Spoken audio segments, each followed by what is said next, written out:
Et ce matin, sur Europe 1 et CNews, Maël, le ministre des Transports, Philippe Tabarot, s'est dit déterminé à poursuivre les opérations de rapatriement des Français bloqués au Moyen-Orient. Au moins 2000 personnes sont parvenues à regagner l'Hexagone par leurs propres moyens ou avec l'aide du gouvernement depuis la semaine dernière.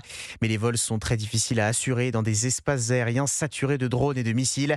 Certains Français présents en Israël, contraints de vivre au rythme des sirènes d'alerte, envisagent de passer par l'Égypte pour fuir malgré la dangerosité des routes. Le reportage de l'envoyé spécial d'Europe 1, Wilfried de Villers. Isabelle est arrivée jeudi dernier en Israël pour préparer le mariage de son fils 2 jours avant le début de la guerre. D'un seul coup, du jour au lendemain, on s'est retrouvé, il n'y a plus rien. Ça a été un peu impressionnant quand même. La première sonnerie, la première alarme était à 7h du matin, un samedi matin. Je vous assure que ça vous prend au trip. Parce qu'à Paris, on n'a pas ça. Son vol, comme des centaines d'autres, a été annulé. Depuis, c'est l'incertitude. Pour l'instant, la seule solution, c'est de rejoindre la Jordanie ou l'Égypte par voie terrestre avant de prendre l'avion. Possible, oui, mais compliqué. C'est un périple pour nous, l'Égypte.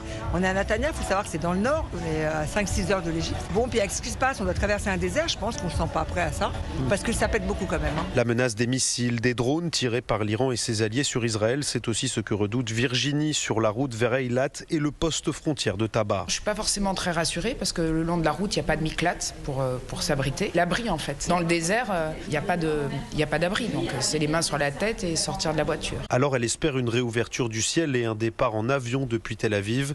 La compagnie El Al a rouvert aujourd'hui ses réservations, mais aucun vol n'est prévu avant la fin de semaine prochaine.